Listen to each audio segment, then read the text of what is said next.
বক্তারা হচ্ছে অনেকটা শিল্পীদের মতো। শিল্পীরা তবলার তাল ঠিক না থাকলে গান গাইতে পারে না, আর বক্তারা যদি শ্রোতাদের কাছ থেকে রিটার্ন না পায় তাহলে কথা বলতে পারে না। এজন্য আপনারা যত আমারে বাতাস দেবেন আমি তত ফল। কথা বোঝেননি? সম্মানিত ভাইরা, আমি আপনাদের খেদমতে প্রথম। এই জন্যে আজকে এবছরে, শুধু এবছরে না, 2-1 বছরের ভিতরে এত ছোট প্রোগ্রাম করেছে আমার মনে পড়ে না। আসছি আপনাদের খেদমতে, কিছু কথা শোনাবো, তবে আপনাদের সহযোগিতা লাগবে। ভাই পারবেন তো ইনশাল্লাহ? আলহামদুলিল্লাহ। সম্মানিত ভাইরা, সে কথা শিক্ষা দিচ্ছিলাম, 25 বছর ধরে মসজিদে ইমামতি করেন। 5 ওয়াক্ত নামাজে সালাম ফেরানোর পরে আল্লাহর কাছে হাত তুলে দোয়া করে, রব্বি হাবলি মিনাস সালিহিন। এখন একটা ছেলের বয়স 25 বছর, ও 10 বছরের বয়সের থেকেই নামাজে মসজিদে আসে। হুজুরকে ডাক দিয়ে বলছে, ইমাম সাহেব, আজ 15টা বছর আপনার পিছনে নামাজ আদায় করি, বুদ্ধি হওয়ার পরের থেকে আমি লক্ষ্য করে দেখি প্রত্যেক দিন আপনি প্রত্যেক ওয়াক্তে নামাজের পরে মুনাজাত করেন, রব্বি হাবলি মিনাস সালিহিন। হুজুরের মানে কি? হুজুর অল্প শিক্ষিত গ্রামের মোল্লা, ডাক দিয়ে বলে, বাবা পড়ার দরকার পড়ে, এর অর্থ কি ও তো আমি নিজেও জানি না। এরকম কায়দার ইমাম সাহেব আছে না নেই? উনি মসজিদ 3 তালা করতেছে, কিন্তু ইমাম খোঁজে 1500 টাকায় পাওয়া যায় নাকি? কি মসজিদে টাইলস লাগানো জরুরি না, মসজিদে যোগ্য ইমাম নিয়োগ করা আগে জরুরি। আজ অযোগ্য কিছু কমিটি থাকার কারণে ওনারা শুধু টাইলস নিয়ে আর তালা নেওয়া দিয়ে ব্যস্ত, কিন্তু ইমাম খোঁজে ক্লাস 9-এ পড়ে, 10-এ পড়ে। আমার আর কি বলবো, আফসোস করে আমার এক ছাত্র একদিন বলতেছে, হুজুর কি আর বলবো, 3000 টাকা বেতন দেয়, তাও আবার 6 মাস বাকি। উনি তালা দিচ্ছে মসজিদে। সম্মানিত ভাইরা, এই জন্য যোগ্য ইমাম রাখা লাগবে, তাইলেই কোরআনে কারিমের সঠিক ব্যাখ্যা বিশ্লেষণ তার কাছ থেকে আমরা পাবো। কথা বলেন ঠিক কিনা? ইমাম সাহেবকে ডাক দিয়ে বলছে, হুজুর এটার মানে কি? বলে, বাবা আমিও জানি না। বর্তমান পৃথিবীতে দেখবেন এলাকার যুবক ছেলেদের ভিতরে এখন ইসলাম প্রীতি অনেকটা বেশি। আগে হেডফোন শুনে কানের মধ্যে দিয়ে তারা গান বাজনা শুনতো, এখন যুবকদের পরিবর্তন হয়েছে। পাবনার যুবকেরা এখন হেডফোন কানে দিয়ে আল্লাহর কোরআনের আলোচনা শুনে। যুবকের ভিতরে কিউরিসিটি কি, এই দোয়ার অর্থ? হঠাৎ করে তার মনে হচ্ছে পাশের গ্রামে একজন জানেও আলেম আছে, একজন ভালো মুফতি সাহেব আছে। দৌড় দিয়ে চলে গেছে মুফতি সাহেবের কাছে, ডাক দিয়ে বলছে, হুজুর বাড়ি আছেন? বলে, হ্যাঁ। তাড়াতাড়ি আসেন। আসার সঙ্গে সঙ্গে ডাক দিয়ে বলছে, হুজুর রব্বি হাবলি মিনাস সালিহিন, এই দোয়ার মানে কি? ডাক দিয়ে বলছে, বাবা এটা তো শুধু দোয়াই না, এটা কোরআনে কারিমের সূরা সফফাতের 100 নম্বর আয়াত। আমরা যে দোয়াগুলো করি অধিকাংশই কিন্তু কোরআন শরীফের আয়াত। আপনি রব্বানা আতিনা ফিদ দুনিয়া বলেন, আর রব্বানা যালামনা বলেন, আর ইন্নী ওয়াজ্জাহতু বলেন, লা ইলাহা ইল্লা আনতা সুবহানাকা ইন্নী কুনতু মিনাজ জালিমিন বলেন, সবই কোরআন শরীফের আয়াত। লোকটা ডাক দিয়ে বলছে, বাবা এটা তো শুধু দোয়া না, এটা কোরআনে কারিমের সূরা সফফাতের 100 নম্বর আয়াত। এটার অর্থ, আল্লাহ তুমি আমারে একটা নেককার সন্তান দান করো। কথা শুনতেছেন? এই কথা শোনার সঙ্গে সঙ্গে যুবক ছেলে মনে মনে চিন্তা করতেছে, আমার গ্রামের হুজুরের মনে হয় কোনো সওয়াল পাল হয় না, এই জন্যই মনে হয় হুজুর এই দোয়া। দৌড়ে চলে আসছে নিজের গ্রামের ওই অল্প শিক্ষিত হুজুরের কাছে, ডাক দেবো, হুজুর বাড়ি আছেন? বলে, হ্যাঁ। তাড়াতাড়ি আসেন। কি হয়েছে বাবা বলো? সঙ্গে সঙ্গে ডাক দিয়ে বলছে, হুজুর আপনি আগে বলেন তো যে আপনার ছেলে মেয়ে কয়জন? বলে, কি আর বলবো বাবা, আমরা তো সেই কাইলে লোক, আল্লাহ দিয়েছে মাত্র 11টা। কয়টা? বলে 11টা হয়েই গেছে, আপনি এখনো এই দোয়া পড়েন। বলে, কেন? আপনি কি জানেন এই দোয়ার মানে কি? বলে, না। এই দোয়ার মানে হচ্ছে রব্বি হাবলি মিনাস সালিহিন, আল্লাহ আমারে একটা নেককার সন্তান দাও। ইমাম সাহেব জিগ ভাই কামড় খায় বলতেছে, বাবা আগের থেকে যদি জানতাম 10 বছর আগে আমি এই দোয়া পড়া বাদ দিয়ে দিতাম। আমি শুধু আন্দাজে এই বছর এই দোয়া পড়েই যাচ্ছে, আর প্রত্যেক বছর বছর আল্লাহ আমার একটা দিয়েই যাচ্ছে। তা আন্দাজে আরো যদি পড়তে থাকতাম তাহলে তো আরো ঘর দুয়ার ভরিয়ে ফেলতাম। আমার ভাইরা, এরকম আন্দাজে কোরআন আমল করলে হবে না, কোরআনে কারিম আমল করা লাগবে বুঝে বুঝে। কোরআনের আমল বুঝে করার চেষ্টা করেছে এই পাবনাবাসী, জীবন বিলিয়ে দিয়েছে, কিন্তু কোরআন থেকে দূরে সরে যায় নাই। আমার ভাইরা, আমরা তার উত্তরসূরি, আমরা এই কোরআনের পক্ষে থাকতে যাই, যদি আমাদের জীবনও চলে যায় এরপরেও কোরআন থেকে আমরা এক পা দূরে যাব না। কারা কারা রাজি আছেন দুহাত তুলে আল্লাহকে দেখান।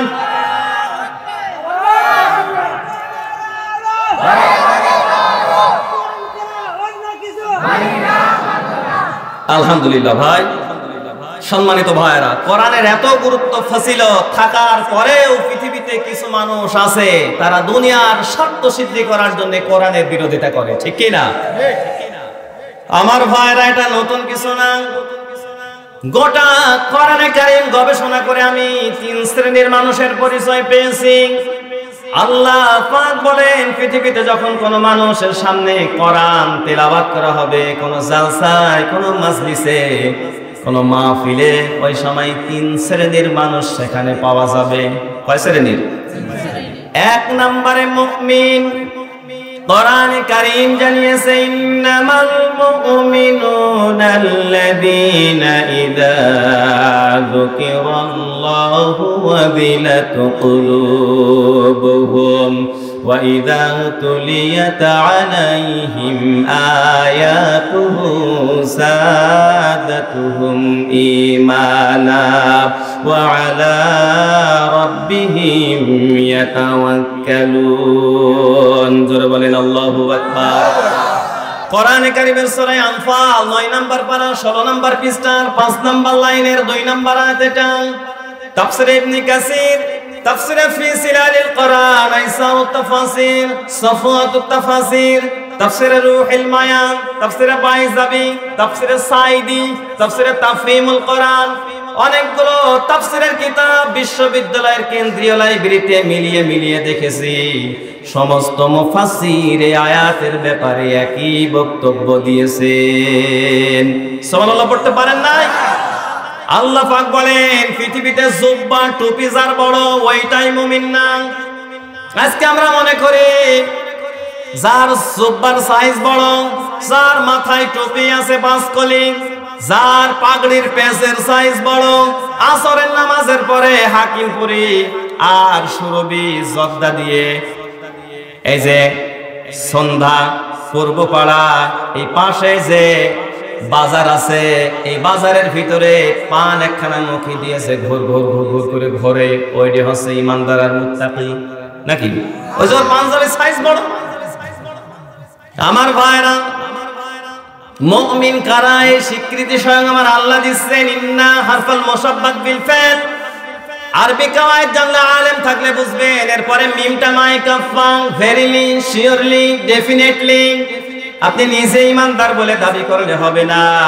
ইমানদার পৃথিবীতে তারা ইযা যুকিরাল্লাহু ওয়াজিলাত কুলুবুহুম, যাদের কাছে কোরআনে কারীমের আয়াত তিলাওয়াত করলে তাদের অন্তরগুলো আল্লাহর ভয়ে কেঁপে ওঠে। সূরা বলেন সুবহানাল্লাহ। ওয়াজিলাত কুলুবুহুমের ব্যাখ্যায় মুফাসসির 3টা অর্থ দিয়েছেন। 1 নম্বরে তাফসীরে কাবির থেকে বলছি আল্লামা ইমাম ফখরুদ্দিন রাজি রাহমাতুল্লাহ আলাইহি ওয়াজিলাত কুলুবুহুমের ব্যাখ্যায় 3টা অর্থ দিয়েছেন। 1 নম্বরে পৃথিবীর ইমানদার যারা ফার্স্ট ক্লাস কাতারের ইমানদার হবে, কোরআনে কারীম শোনার সঙ্গে সঙ্গে তাদের অন্তরগুলো কেঁপে কেঁপে উঠবে। যদি তা না হয়, 2 নম্বরে তার শরীরের ভিতরে শিহরণ জাগবে, লোমগুলো খাড়া হয়ে যাবে। আজ আমাদের আল্লামার মুখে যখন চট্টগ্রামে 5 দিন 7 দিন ব্যাপী মাহফিলে আমরা জিহাদের কথাগুলো আলোচনা শুনতাম, আমাদের শরীরের লোমগুলো এমন ভাবে খাড়া হতো, গায়ের রক্ত এমন গরম হতো, যেন মনে হতো এখনো যদি জিহাদের ময়দানে আল্লাহর নবী আমাদের ডাকতো, আমরা চাই আমাদের জীবন আমার আল্লাহর জন্য কোরবানি করে দিতাম। আমার ভাইরা, ইমানদারের এরকম ইমানের তেজ বৃদ্ধি পায়। 3 নম্বরে, অন্তত পক্ষ যদি তা না হয়, কোরআনের কথা শুনতে তার ভালো লাগে। আপনি যদি ফার্স্ট ক্লাস ইমানদার হন, তাহলে আপনার অন্তর কেঁপে কেঁপে উঠবে। যদি তা না হয়, অন্তত পক্ষে শরীরের লোমগুলো দাঁড়িয়ে যাবে। তা যদি না হয়, অন্তত কোরআনে কারিমের আলোচনা শুনতে আপনার ভালো লাগবে। এখন কার কোনটা হচ্ছে মিলায় দেখেন। 3টা গুণের মধ্যে কোন গুণ যদি আপনার মধ্যে না থাকে, ওই লোকটার গায়ে যতই জুব্বা থাক, মুখে দাড়ি থাক, খোঁজ নিয়ে দেখেন ওটা আসলে মুমিন না ওটা মুনাফিক। কারণ মুমিন আর মুনাফিকের পার্থক্য হচ্ছে, মুমিনেরা কোরআনের মাহফিল থেকে আস্তে আস্তে উঠে যায় আর মজা নিয়ে বসে আছে ইমানদারেরা। এই এলাকায় তো কোনো মুনাফিক নেই, আছে? যদি কেউ টুক করে উঠে যায়, বুঝবেন ওইটা মুনাফিক। কি কথা বলছেন না? এই যেগুলোর উঠে চলে যাওয়ার প্ল্যান আছে, ওরা কথা বলতেছে। এই বক্তব্য আমার না, বক্তব্য কার? আরো জোরে কার? আল্লাহ বলছেন পৃথিবীতে মুনাফিক হচ্ছে ওই ব্যক্তি, তাদের চরিত্রটা হবে এমন, ওয়াইদা কিলা লাহুম তাআলাউ ইলা মা আনসালাল্লাহু ওয়া ইলার রাসূলি রাআইতাল মুনাফিকিনা ইয়াসুদ্দুনা আনকা সুদুদা। সূরা বলেন আল্লাহু আকবার। কোরআনে কারীমের সূরা নিসা 4 নাম্বার সূরা 5 নাম্বার পারা 7 নাম্বার পৃষ্ঠার 1ম নাম্বার লাইনের 61 নাম্বার আয়াত। এটা তাফসীরে ফি সিলালিল কোরআন থেকে বলছি, আল্লামা সাইয়্যিদ কুতুব রাহমাতুল্লাহ আলাইহি জেলখানায় বসে বসে তিনি লেখেন আল্লাহ পাকের ঘোষণা। আল্লাহ পাক বলেন, হে নবী, যখন আপনি কোরআন দিয়ে মানুষদেরকে আহ্বান করবেন, কোরআন দিয়ে ডাকবেন, কোরআনের কথা শোনাবেন, আপনি লক্ষ্য করে দেখবেন পৃথিবীতে মুনাফিক যারা হবে, তারা আপনার ওই কোরআনের আলোচনা মনোযোগী হয়ে না শুনে আস্তে করে পিছন থেকে উঠে চলে যাবে। এই বক্তব্য কার? তাইলে আমরা এখান থেকে ইমানদারের পরিচয় পেলাম। ইমানদার তারা যাদের সামনে কোরআন পড়লে ভালো লাগে, ঈমান বাড়ে। শুধু এতটুকু না, ওয়া আলা রাব্বিহিম ইয়াতাওয়াক্কালুন। কোরআন শোনার পরে তাদের রবের প্রতি তাদের যত আস্থা, এই আলোচনা শোনার পরে ওই লোকগুলোর মহান রবের প্রতি তার আস্থা বিশ্বাস আরো বড় বহু গুণে বেড়ে যায়। আমার ভাইরা, মুনাফিকেরা আস্তে করে উঠে যায়। আর 3 নম্বরে আরেক শ্রেণীর গ্রুপ আছে, ওরা হচ্ছে নামধারী মুসলমান, কিন্তু ওটা প্রকৃতপক্ষে কাফের। প্রকৃতপক্ষে কিন্তু আস্তে করে মাহফিলের কোনায় এসে বসে, টুপিও আছে, দাড়িও আছে, কিন্তু আল্লাহ বলতেছেন না, চিনতে ভুল করে না, ওটা কাফের। ওটা কি? কারা এরা? পরিচয় নেন, আল্লাহ পরিচয় দিচ্ছেন নিজে। ইযা তুতলা আলাইহি আয়াতুনা বাইয়িনাতিন তারিফু ফি উজুহিল লাযিনা কাফারুল মুনকার ইয়াকাদুনা ইয়াসতুনা বিল লাযিনা ইয়াতুলুনা আলাইহিম আয়াতিনা ইলা আখিরিল আয়াত। কোরআনে কারীমের সূরা হাজ 17 নম্বর পারা 19 নম্বর পৃষ্ঠার 12 নম্বর লাইনের 72 নম্বর আয়াতের নিচের অংশে আছে, আল্লাহ পাক বলেন, হে নবী, যখন আমি আল্লাহর কোরআন দিয়ে মানুষকে ওয়াজ করে তাফসীর করে শোনাবেন, কোরআন থেকে সরাসরি কথা বলবেন, ইমানদারের ঈমান বাড়বে, মুনাফিকরা আস্তে করে উঠে চলে যাবে। কিন্তু আরেকটা গ্রুপ থাকবে, ওইটা কাফের, ওরা উঠে চলে যাবে না, কিন্তু আপনার ওই কোরআনের কথা শুনে তারা রাগে শুধু খিসবিস করবে। এরকম লোক নেই? কোরআন দিয়ে হাদিস দিয়ে যখন বলা যায়, কোনায় বসে ওর জ্বলিয়ে যায়। মনে মনে চিন্তা করতেছে, আল্লাহ আগের থেকে যদি জানতাম এই মাহফিল সাকসেস করতে দিতাম না, ভোট আমার সব বেঁকে গেল। এই পাগলামি হিসাব করে লাভ নেই, কারণ এদেশের মানুষ এত ত্রাণপ্রিয়, 5টা ভোট ভাঙবে এই ভয়ে যদি আপনি তাফসীর মাহফিল বন্ধ করেন, উল্টা রিয়াকশন হবে। না ভাঙলে হয়তো 5টা কমতো, ভাঙার কারণে ভোট আরো 500 কমবে। কথা বলছেন না কেন? ও আজকে আপনাদের বিপক্ষে গেল না? সম্মানিত ভাইরা, এই জন্য আল্লাহ পাক বলছেন, হে নবী, রাতুলা আলাইহি আয়াতুনা বাইয়িনাতিন তারিফু ফি উজুহিল লাযিনা কাফারুল মুনকার। এই ওয়াজহুনের বহুবচন প্লুরাল হচ্ছে উজুহুন। চেহারার ভিতরে আপনি রাগ দেখবেন। ও ওয়াজ শুনবে ঠিকই, সকাল বেলায় যদি জিজ্ঞাসা করা যায় হুজুর কেমন ওয়াজ করলো, রাখো তো সব চেতনায় রাজাকার। কথা বলছেন না কেন? এখন বয়স যখন যোগ বিয়োগ করে দেখে যে না 71 পর্যন্ত যায় না, তখন আমাদের নাম দিয়েছে চেতনায় রাজাকার। এতে আমাদের কোনো কষ্ট নেই। নবীকেও পাগল বলেছে, গণক বলেছে, জাদুকর বলেছে। বলেন বলেন, আল্লাহর নবীকে যখন পাগল বলা হলো, গণক বলা হলো, রাজাকার বলা হলো, আল্লাহর নবী মন খারাপ করলেন। সেখানেই নবীর মন খারাপ, ওখানেই নবীর মন ভালো করার দায়িত্ব নিয়েছেন কে? সঙ্গে সঙ্গে আল্লাহ কোরআনের আয়াত নাযিল করে দিলেন, নুন ওয়াল কলামি ওয়া মা ইয়াসতুরুন মা আনতা বিনি'মাতি রাব্বিকা বিমাজনুন ওয়া ইন্না লাকা লাআজরুন গায়রু মামনুন ওয়া ইন্নাকা লাআলা খুলুকিন আযীম। জোরে বলেন আল্লাহু আকবার। আল্লাহ পাক নবীকে অভয় দিলেন, সান্ত্বনা দিলেন। তার পূর্বে আল্লাহ কলমের নামে কসম খেলেন। কান খাড়া করেন। আল্লাহ ডাক দিয়ে বলেন, পৃথিবীর মানুষেরা যখন দুনিয়ার কোনো মানুষ কোনো কিছু বিশ্বাস করতে চায় না, তখন তাকে বিশ্বাস করানোর জন্য তোমরা আমি আল্লাহর নামে কসম খাও। কেউ যদি আমাদের কোনো কথা যদি বিশ্বাস করতে না চায়, আমরা বলি আল্লাহর কসম, বলি না? আল্লাহ ডাক দিয়ে বলে, পৃথিবীর মানুষেরা কাউকে কোনো কিছু বিশ্বাস করাতে হলে তোমরা আমি আল্লাহর নামে কসম খাও। আমি কার নামে খাবো? আমি দুনিয়ার কারোর নামে কসম খেতে পারি না, আমি কলমের নামে কসম খেলাম। আল্লাহ কেন কলমের নামে কসম খেলেন? এই কারণে, কারণ কলম দিয়ে যত দুর্নীতি করা যায় অন্য কিছু দিয়ে করা যায় না। নিষ্পাপ নিরপরাধ লোককে বছরের পর বছর আপনি জেলখানায় রাখবেন, অন্য কিছু দিও না, শুধু পিছনে একটা কলমের খোঁচা। এদের কোনো অপরাধ নেই। ওয়ামা নাকামু মিনহুম ইল্লা আইয়ুমিনু বিল্লাহিল আজিজিল হামিদ। আল্লাহ পাক বলছেন, এদের কোনো অপরাধ নেই, এদের একটাই অপরাধ, আমি আল্লাহ যেরকম ঈমান তাদের কাছে চেয়েছিলাম, তারা শুধু ওই রকম ঈমানদার হওয়ার একটু চেষ্টা করেছে মাত্র।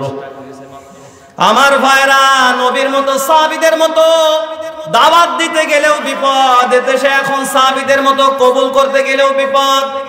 আপনি খোঁজ এলাকায় লক্ষ্য করে দেখেন, আজ নবীর মতো যারা হক দাওয়াত দেয়, ওই আলেমগুলো বক্তাগুলো বিপদে আছে। যারা সাহাবায়ে কেরামদের মতো কবুল করে, ওরাও বিপদে আছে। অনেকে আছে চায়ের দোকানে বসে বসে বলে, কই আমাদের তো কিছু হয় না। হবে কেমনে? কারণ তোমার মাথায় টুপি আছে, মুখে দাড়ি আছে, কিন্তু পিছনে পিছনে তুমি আব্দুল্লাহ বিন উবাইর ভাইরা ভাই। কথা বলছেন না কেন? এই জন্য তোমার কোনো অসুবিধা হয় না। আমি নিজেও ছিলাম কুষ্টিয়ার জেলখানায়, 2 মাসের বেশি জেলখানায় ছিলাম। আমি দেখেছি কোনো অপরাধ নেই। আমাকে যখন বাসার থেকে মাহফিল করে গিয়েছি, নিয়ে গেল, আমি ডাক দিয়ে বললাম যে ভাই আমার অপরাধ কি? মাথা নিচু করে বলতেছে, চলেন বলবো না। চালান করে দিল। পরের দিনে বাড়ির লোকজন যাওয়ার পরে আমি জিজ্ঞাসা করলাম, কি অপরাধ আমার নামে, কি মামলা, কি করেছি আমি? বিছনায় স্ত্রীর পাশের থেকে তুলে নিয়ে গেল, মামলা দিয়েছে। হাতে একটা ব্যাগ ছিল, ব্যাগে 2টা বোম ছিল। জোরে বলেন সুবহানাল্লাহ।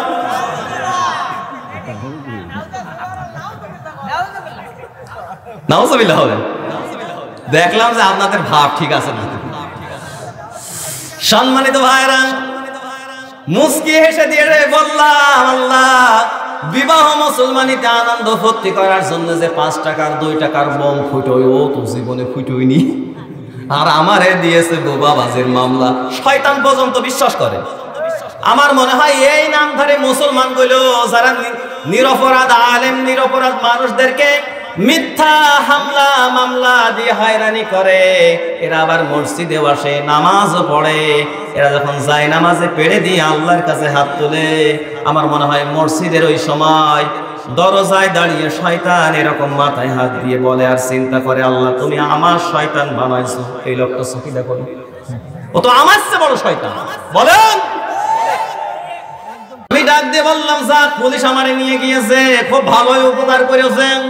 কারণ বোম সমেত ব্যাগ নিয়ে যে স্ত্রীকে সঙ্গে নিয়ে ঘুমাচ্ছিলাম, যদি আমার তুলে না নিয়ে যাইতো তো ঘরের ভিতরে বাস্ট হয়ে যাইতো, তো দুটিয়ে মিলিয়ে মরতাম। কথা বলছে না কেন? সুতরাং আমারে নিয়ে গিয়েছে, আল্লাহ বাঁচাইছে।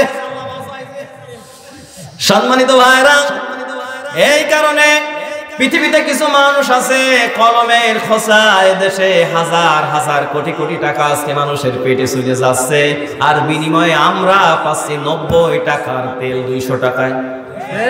আপনি এখনো যদি না বুঝে হু করে বসে থাকেন, বোঝা যাচ্ছে আপনার আর কোরআন বোঝা হবে না। সম্মানিত ভাইরা, ছোটবেলায় আমার একটা ঘটনা এখনো মনে আছে। বিছানায় শুয়ে আছি, ঘুমের ভান করে, টার্গেট হচ্ছে দাদার কাছে ঘুমাবো। কাকা আমারে থাকতে দেবে না, চাচা আমারে থাকতে দেবে না, আমারে অনেক সময় ঝাঁকাঝাঁকি করতেছে, কিন্তু আমি কিন্তু ঘুম না। আমি মনে মনে চিন্তা করতেছি, তুমি যেতই ঝাঁকাঝাঁকি করো, আজ দাদার কাছে ঘুমাবো। এই যে ভান ধরে থাকলাম পড়িয়ে, উনি টানতে টানতে আমার নিচে নামিয়ে ফেলেছে, আমি চোখ বুঝে আছি। আমার ভাইরা, এই গল্পের শিক্ষা হচ্ছে, আপনি যদি হেদায়েত নেওয়ার মানসিকতায় এই তাফসীর মাহফিলে আসেন, আজকের আলোচনা শোনার পরে আমার আল্লাহ চাইলে আল্লাহ আপনার ঈমানের বাতি বাড়িয়ে দিতে পারেন। আর আপনি যদি ওই রকম জেগে থেকে ঘুমানোর ভান করে থাকেন, ও কোরআন শরীফ গুলিয়ে খাওয়ালেও কোনোদিনও হেদায়েতের লাইনে ফেরবে না। এখন এরকম চিন্তা নিয়ে যদি আপনি কোরআন শোনেন, আবু জেহেলের মতো না, আবু বকরের মতো মন নিয়ে আপনাকে কোরআন শোনা লাগবে। আমার ভাইরা, এই কোরআন আবু জেহেলের সামনে আল্লাহর নবী পড়েছিলেন, এই একই কোরআন আবু বকরের সামনে পড়েছে। এই কোরআনের আলোচনা শোনার পরে আবু জেহেল ওর কিন্তু শয়তানি বেড়েছে, আর এই যে আবু জেহেল ওর কিন্তু ঈমান বেড়ে গেছে। আজ আপনার সাথিয়া, আজকের এই মাহফিলে যদি এখানে কোনো আবু বকর থাকে, আজকের এই কোরআনের আলোচনা শোনার পরে তার ঈমান বাড়বে। আর যদি কোনো আবু জেহেল থাকে, শয়তানি বেড়ে যাবে, সকাল বেলায় শুরু হয়ে যাবে মোড়ে মোড়ে না কি নিয়ে আসছিল কি। আমার ভাইরা, আপনি যা বলেন বলেন, উগ্রবাদ বলেন, মৌলবাদ বলেন, রাজাকার বলেন, আমরা ধার ধারি না। কারণ আমরা আমার রবের সন্তুষ্টির জন্য তার কোরআন থেকে কথা বলি। কথা বলেন ঠিক কিনা? নবী যখন মন খারাপ করলেন, নবীকে আল্লাহ কোরআনের আয়াত নাজিল করে দিলেন, শপথ নিলেন, কসম খেলেন কলমের নামে। আর কলম দিয়ে যা লেখা হয়, আল্লাহ বলছেন ওইটার কসম। মানতা বিনিমাতি রাব্বিকা বিমাজনুন। ও নবী, লোকে আপনাকে গণক বলুক আর পাগল বলুক, যে যা বলে বলুক, আমি আল্লাহ বলতেছি আপনি পাগল না। সরে বলেন সুবহানাল্লাহ। এই জন্য কোরআনের সঠিক কথা বলার কারণে কেউ যদি আমাদের মৌলবাদ বলে, উগ্রবাদ বলে, রাজাকার বলে, যা বলে বলুক, আমার আল্লাহর সন্তুষ্টি অর্জন আমাদের প্রথম টার্গেট। আমার ভাইরা, আল্লাহর নবী বিশ্ব নবীকে আল্লাহ ডাক দিয়ে বললেন, নবী আমি নিজে আল্লাহ হয়ে আপনাকে বলতেছি আপনি পাগল না, যে যা বলে বলুক আপনি মন খারাপ করবেন না। শুধু এতটুকু না, وَإِنَّ لَكَ لَأَجْرٌ غَيْرَ مَمْنُونٍ। খুব তাড়াতাড়ি নবী আপনাকে এমন এমন নিয়ামত দেব আপনাকে, যে আপনি ওইটা গুণে কখনো শেষ করতে পারবেন না। সুবহানাল্লাহ বলতে পারেন না? এই জন্য আজকে হয়তো জেল খাটাচ্ছেন, জরিমানা দিচ্ছেন, বাড়িতে থাকতে দিচ্ছেন না। খুব তাড়াতাড়ি আল্লাহ তাআলা ঈমান আর আমলের বিনিময়ে আমাদের হাতে এই দেশের ক্ষমতা অর্পণ করবেন।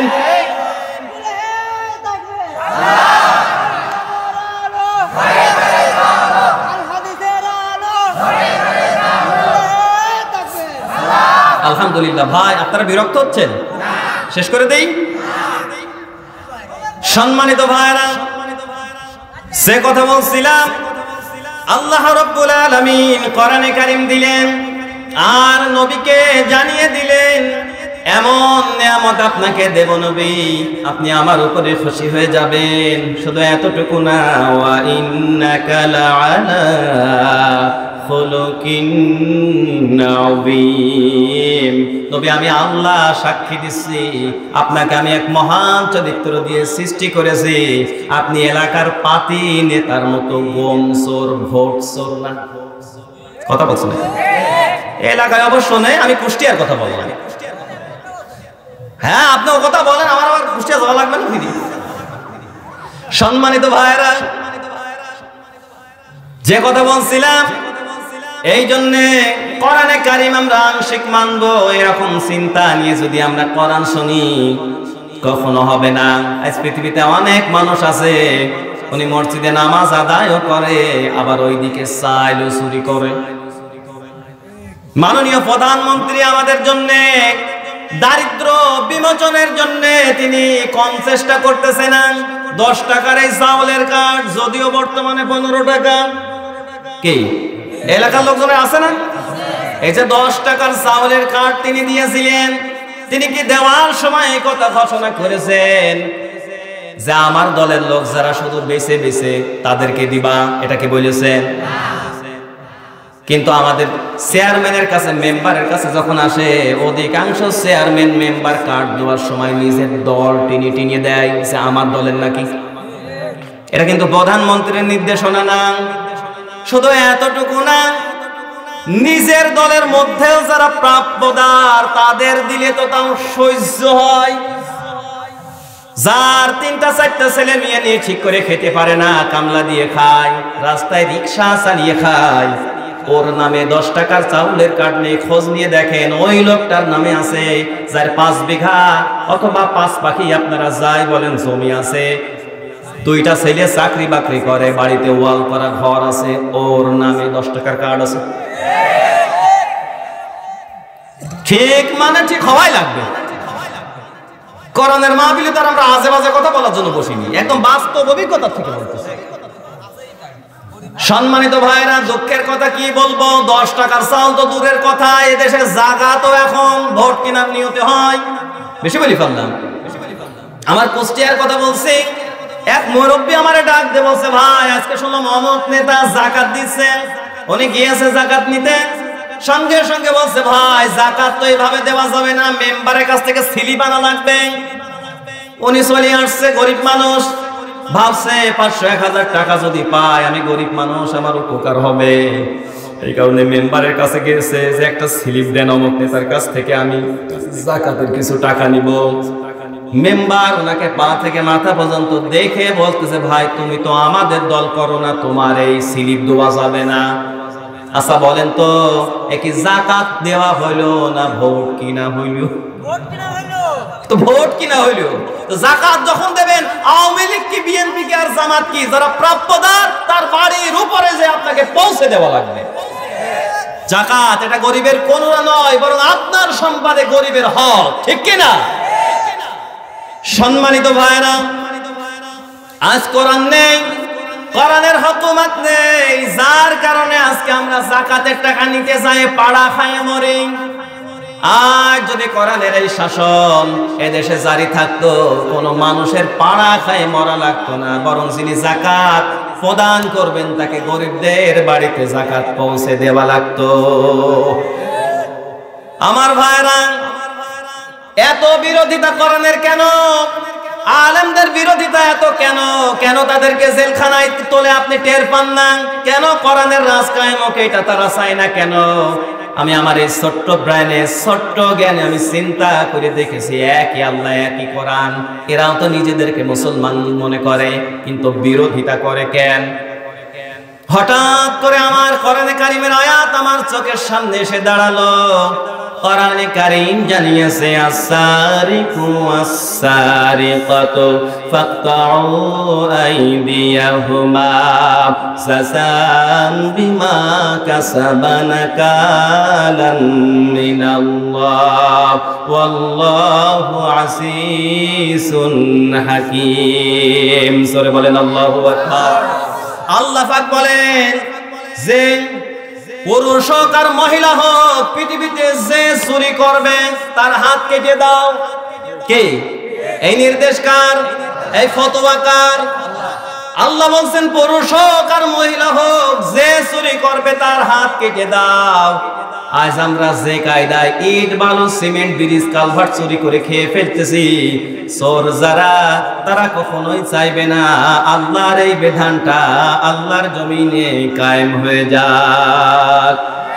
কারণ ওরা জানে কোরআনের আয়াত যদি কায়েম হয়ে যায়, আমি যে কায়দায় ব্রিজের টাকা রাস্তার টাকা মেরে খেয়েছি, ও হাত আগে আমার কাটা পড়বে। কথা বলছেন না কেন? এই জন্য কোরআনের হুকুমত চাই না, কোরআনের বিরোধিতা করেন।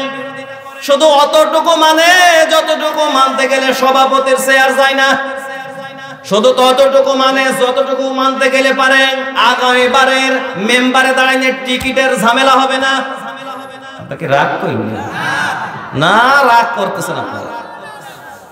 সম্মানিত ভাইরা, আল্লাহ রাব্বুল আলামিন বলছেন পৃথিবীতে যে দল করো করো, অসুবিধা নেই, সর্বশেষ তো আমি আল্লাহ তোমাদের ইলাহ। সুতরাং কোরআন যখন মানবে ওই সময় আপত্তির কোন সুযোগ আফাতুমিনুনা বিবাদিল কিতাবি ওয়া তাকফুরুনা বিবাদ ফামা জাযাউ মান ইয়াফআল যালিকা মিনকুম ইল্লা খিজুন ফিল হায়াতিদ দুনিয়া ওয়া ইয়াউমাল কিয়ামাতি ইয়ারুদ্দুনা ইলা শাদ্দিল আযাব ওয়া মাল্লাহু বিগাফিলিন আম্মা তা'মালুন। যারা বলেন আল্লাহু আকবার। কোরআনে কারীমের সূরা বাকারা প্রথম নম্বর পারা 12 নম্বর পৃষ্ঠার 6 নম্বর লাইনের 85 নম্বর আয়াতের নিচের অংশ তিলাওয়াত করেছি। আল্লাহ তাআলা বলেন পৃথিবীর মানুষেরা কি মনে করো সুবিধাবাদ জিন্দাবাদ এই স্লোগান সামনে নিয়ে আগাবা, এটা হবে না। আফাতুমিনুনা বিবাদিল কিতাবি ওয়া তাকফুরুনা বিবাদ, আমার কোরআনের কিছু মানবা চলবে না। এ বক্তব্য কার? আরো জোরে বলেন কার? নামাজও পড়ে সুদ খায়, নামাজও পড়ে, ফজরের নামাজ পড়ে যে এই গীবত শুরু চায়ের দোকানে।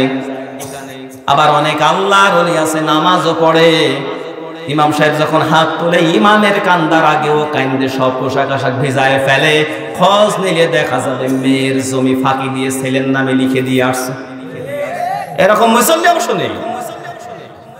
3টা মেয়ে 4টা মেয়ে 2টা ছেলে, মেয়েদের জমিগুলো ফাঁকি দিয়ে আস্তে করে ছেলের নামে লিখে দিয়ে মসজিদে ইল্লাল্লাহ জিকির করে। এরকম মুসল্লি পাবনায় আছে না নেই? আমার মনে হয় কোরআনের সরাসরি আয়াতের বিরোধিতা এটা। আমার আল্লাহ বিধান দিয়েছেন ইউসিকুমুল্লাহু ফি আওলাদিকুম লিযযাকারি মিসলু হাযিল উনসায়াইন ইলা আখিরিল আয়াত। কোরআনে কারীমের সূরা নিসার 11 নম্বর আয়াতের প্রথম অংশে আছে আল্লাহ পাক বলেন পৃথিবীর মানুষেরা আমি আল্লাহ তোমাদেরকে এই মর্মে নির্দেশ দিলাম, 2 জন মেয়েরে যা দিবা তোমার সম্পদ থেকে একটা ছেলেরে তাই দিবা। বিধান কার? আল্লাহ। 2টা মেয়েরে যদি 2 বিঘা দাও, এক ছেলে একাই 2 বিঘা পাবে। অথচ আজকে আমাদের দেশে এগুলো নাই। 3টা মেয়ে 4টা মেয়ে, একটা বা 2টা ছেলে, মেয়েরে ফাঁকি দিয়ে আস্তে করে ছেলের নামে রেখে দিয়ে হাজি সাহেব হজ করতে যায়। জামরায়ে আকাবায় যখন শয়তানের উদ্দেশ্যে পাথর নিক্ষেপ করে, এ তো সেই হাজি যে মেয়ের জমি ফাঁকি দিয়ে ছেলের নামে রেজিস্ট্রি করেছে। শয়তানের উদ্দেশ্যে যখন পাথর মারে, শয়তান তখন দূরে দাঁড়িয়ে দাঁড়িয়ে অবাক হয়, আশ্চর্য হয়, আল্লাহ এ কি ব্যাপার, এ তো আপন রক্তের সাথে বেমানি, ও তো আমার চেয়ে বড় শয়তান, ও আমার গায়ে আবার পাথর মারে, মানে কথা বলছে না কেন? শুধুমাত্র সুবিধা যতটুকু আমরা অতটুকু মানি, অতটুকু যদি মানি তাইলে এটা মুনাফিকি খাসিয়ত। এখান থেকে বের হয়ে আমাদেরকে পরিপূর্ণ ইসলাম মানা লাগবে। কথা বলেন ঠিক কিনা? আমার ভাইরা, আজকে আপনাদের খেদমতে আমি তিলাওয়াত করেছি সূরা বাকারার 208 নম্বর আয়াত। আসুন আমরা এবার মূল আলোচনার পয়েন্টের মধ্যে ঢুকি। এত সময় জমিনের আইল মারলাম। আপনারা পেশায় কি, কারিগর না কৃষক? কৃষক। কৃষক মানুষ যখন জমিনের ভিতরে ধান লাগায় বা কোনো কিছু বনে বপন করে, তখন আইল টাইল বেঁধে নিয়ে একটু সাইজ সুইজ করে না, তারপরে ক্ষেত লাগানো শুরু। এত বেলা মনে করেন আইল মারলাম, এইবার ধানের চারা আমরা গাড়বো। ইনশা থাকবেন তো? সবাই থাকবেন? দেখি কারা কারা থাকবেন। লিল্লাহি তাকবীর, আলহামদুলিল্লাহ। হাত নামান, সবাই হাত তুলেছিল তো। ও পাশে খেয়াল করবেন, দুই একজন আছে আল্লাহর ওলি, ও বলে হুজুর তুমি যাই খাও, আমার বউ বলেছে আগে আগে শুনে। সম্মানিত ভাইরা, আসুন জবান খুলে কোরআনে কারীমের সোনালী আয়াত তিলাওয়াত করি। পড়েন আউযু বিল্লাহি মিনাশ, জোরে বিসমিল্লাহির রহমানির রহিম।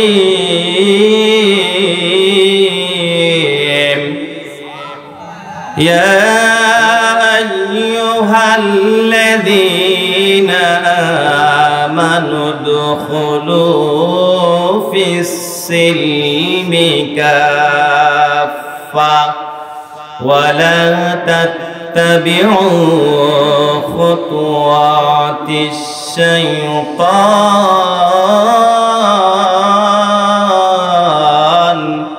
إنكم عدو مبين।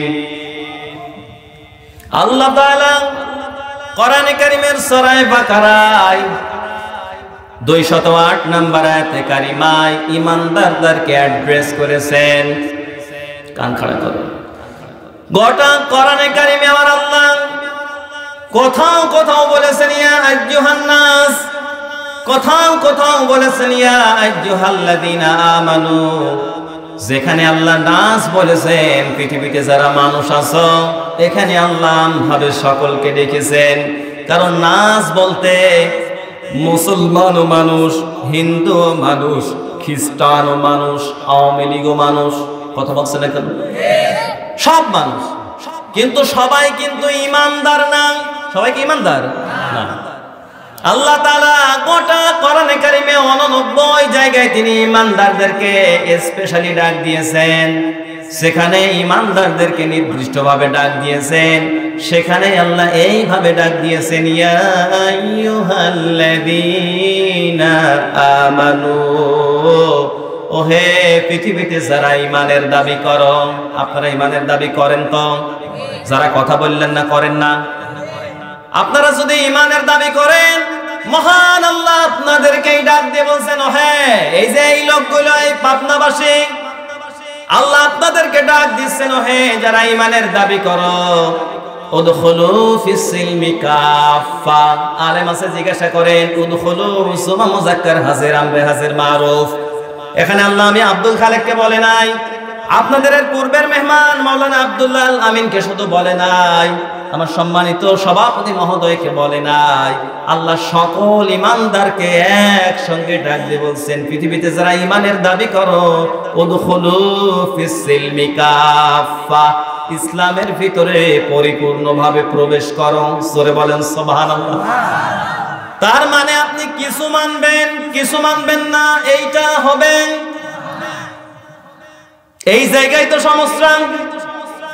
আপনি যখন পরিপূর্ণ মানতে যাবেন, ওখানে ঝামেলা। যতটুকু মানতে গেলে অসুবিধা, ততটুকু না মেনে যদি শুধু সুবিধাটুকু মানেন, তাইলে অসুবিধা নেই। কিন্তু আমরা যদি আমাদের মনের এই রোগগুলোকে ভালো করতে চাই, জান্নাতমুখী হতে চাই। সে শক্ত কথা আছে, মিষ্টি কথা আছে, শক্ত কথা, নরম কথা, গরম কথা, সব কথাই কোরআনে কারীম থেকে আমাদেরকে নসিহত হিসাবে নেওয়া লাগবে। আমার ভাইরা, মনে করেন আপনি আতাইকুলার বাজারে গিয়েছেন ডক্টরের কাছে, চিকিৎসক আপনার ছেলের পেটে ব্যথা হয়েছে। কি হয়েছে? পেটে ব্যথা হওয়ার কারণে আপনি সেখানে গিয়েছেন, ডক্টর দুইটা ওষুধ দিয়েছে, একটা মিষ্টি একটা তিতা। এই যে দুইটা ওষুধ আপনি আনলেন, একটা কিনেছেন আর একটা কি ফ্রি পেয়েছেন নাকি? না, দুইটাই আপনি টাকা দিয়ে কিনেছেন। ছেলের পেটে ব্যথা, এই 8 বছর 9 বছরের ছেলেকে যখন আপনি মিষ্টিটা দিয়েছেন, ছেলে আরামে খেয়েছে, নাচতে নাচতে খেয়েছে। কিন্তু যখনই ওই তিতা ওষুধ দিতে গিয়েছেন, তখনই ছেলে কোন রকম মুখে দেবে না, আব্বারে ধাক্কা দিয়ে সরায় দেয় না, আমি খাবো না। কিন্তু আব্বা তো ভালো করে জানে তিতা হতে পারে, কিন্তু এইটার উপকারিতা অনেক, এটা না খাওয়ালে রোগ ভালো হবে না। যখন একা একা পারতেছে না, তখন নিজের স্ত্রীর ডাক দিয়ে বলতেছে, এই মালিকের মা, ওর হাত ভালো করে জব্দ করে ধরো আর মুখ ফাঁকা করো, ঢাইলে দিই। কথা বলছেন কেন? আমার ভাইরা, আমিও এসেছি সেই কুষ্টিয়া থেকে, আপনাদের জন্য মিষ্টি এবং তিতা 2 ডোজ ওষুধই আছে। শুধু মিষ্টিটা খাবেন, তিতাটা খাবেন না, রোগ ভালো হবে না। যদি তিতাটা নাও খেতে চান, প্রয়োজনে আপনার মুখে জোর করে ঢুকিয়ে দেওয়া হবে। আমার ভাইরা, কারণ আপনার কলিজাতের যে রোগ আছে, এর ঠিকঠাক ওষুধ না পড়লে ওটা সমাধান হবে না। আর ওই সমাধান হিসেবে আমার আল্লাহ কোরআন দিয়েছেন। কোরআনে কারীম জানিয়েছে, ওয়ানুনাজ্জিলু মিনাল কুরআনি মা হুয়া শিফাউন ওয়া রাহমাতুন লিল মুমিনিন ওয়া লা ইয়াসিদুল যালিমিনা ইল্লা খাসারা। সূরা বলেন আল্লাহু আকবার। কোরআনে কারীমের সূরা বানী ইসরাঈল 15 নম্বর পারা 9 নম্বর পৃষ্ঠা 2 নম্বর লাইনে এটি আছে। আল্লাহ পাক বলেন, পৃথিবীর মানুষেরা, এই কোরআন আমি এমনি এমনি তোমাদের কাছে নাজিল করিনি। এটা মা হুয়া শিফা, রোগ মুক্তির ঔষধ। এটা মানুষের মনের মধ্যে যে রোগ আছে, গোড় আছে, কোরআনে কারীমের কাছে আসলে কোরআনে কারীম দিয়ে আমার আল্লাহ মানুষের মনের রোগগুলো দূর করে দেবে। আমার ভাইরা, আজকে যদি আপনার বডিতে কোন জায়গায় যদি কোনো অসুখ হয়, অসুস্থতা পেয়ে বসেন, শরীরে রোগ ভালো করার জন্য আপনি ফার্মেসি থেকে ওষুধ কিনে খান, কিন্তু আপনার অন্তরে যে রোগ আছে, ও অ্যান্টাসিড ট্যাবলেট কিনে খালি যাবে? কথা বলছেন কেন? যাবে? তাহলে আপনার মনের রোগ আপনি নিরাময় মনে করবেন কি দিয়ে? আল্লাহ বলছেন অন্য কিছু দিয়ে না, এটা কোরআন দিয়ে নিরাময় করা লাগবে। কথা বলেন ঠিক কিনা? আল্লাহ বলছেন, মা হুয়া শিফাউ ওয়া রাহমাতুল লিল মুমিনিন। এটা মুমিনদের অন্তরে শুধু চিকিৎসাই দেয় না, এটা মুমিনদের জন্য রহমত। তবে হ্যাঁ, ওয়ালা ইয়াসিদুল যালিমিনা ইল্লা খাসারা। কিন্তু পৃথিবীতে যারা জালিম, এই কোরআন হচ্ছে শুধু তাদের বিপদ বাড়ায়। এই জন্যই তো ওরা কোরআনের কথা সহ্য করতে পারে না। কোরআনের মাহফিল শুনলে ওদের কেমন কেমন লাগে। পাবনা দারুল আমান ট্রাস্টে কত বড় বড় মুফাসসির এসে কোরআন শুনিয়েছে, এখন আরো মাঝে মাঝে করতে দেয় না। কথা বলছেন না? সম্মানিত ভাইরা, এই জন্য আমরা সুবিধাবাদ চিন্তাবাদ এই নীতি থেকে বের হয়ে যাব। আমাদের পক্ষে যাক আর বিপক্ষে যাক, তিতা লাগুক আর মিঠা লাগুক, সব কথা আমরা শুনবো, মানবো। উদখুলু ফিস সিলমি কাফা। আল্লাহ বলছে, একটু না, পরিপূর্ণ ইসলামের মধ্যে প্রবেশ করো। আমার ভাইরা, আজকে পরিপূর্ণ ইসলাম গুলো মানতে গেলে এখন সমস্যা, কিন্তু সমস্যা যা হওয়ার হবে, আমরাও বলবো আপনাদেরও মানার চেষ্টা থাকা লাগবে। এই যে এত রিস্ক নিয়ে আমরা কথা বলি, এমনি এমনি না। কারণ আপনারা আমাদেরকে আলেম বলে সম্মান করেন, কিন্তু এই কোরআনের হক কথাগুলো যদি আমি চেপে যাই, আল্লাহ বলছেন কিসের আলেম, ও সবচাইতে বড় জালেম। কোরআনে কারীম জানিয়েছে ওয়া মান আযলামু মিম্মান কাতামা শাহাদাতান ইনদাহু মিনাল্লাহ। আল্লাহ পৃথিবীর ছোটখাটো জালেমের কোন উপমা দৃষ্টান্ত এখানে দেয়নি। আলেম থাকলে জিজ্ঞাসা করেন, আল্লাহ এখানে ওয়ামান যালামা দিতে পারতেন, কিন্তু আল্লাহ এখানে ওয়ামান আযলামু ইসমে তাফজিল দিয়েছেন, আদিক্যবাচক শব্দ। আল্লাহ বলেন এর চাইতে বড় জালেম আর পৃথিবীতে কেউ বড় জালেম না, যার কাছে আমি আল্লাহর কোরআনের জ্ঞান থাকার পরেও মানুষের ভয়তে বান্দাদের সামনে বলে না। আমার এই ছোট্ট বয়সের সত্য অভিজ্ঞতা থেকে আমি যতটুকু পেয়েছি, এই ধরনের আলেম বক্তা কিন্তু এখন পৃথিবীতে বেশি। আয়াতও পড়ে ঠিক, অনুবাদও করে ঠিক, কিন্তু আসল তাফসীর করে না, কারণ সভাপতি মন খারাপ করবে। কথা বলছেন না কেন? সম্মানিত ভাইরা, এই জন্য আমরা আংশিক না, আমরা পরিপূর্ণ ইসলাম চাই, পরিপূর্ণ আমল করতে চাই, কোরআন হাদিস অনুযায়ী চলতে চাই। গাল গল্পের দিন শেষ, কোরআন হাদিসের বাংলাদেশ। কথা বলেন ঠিক কিনা? সিটারি বাটপারি করে বেশি দিন টিকে থাকা সমাজে যায় না।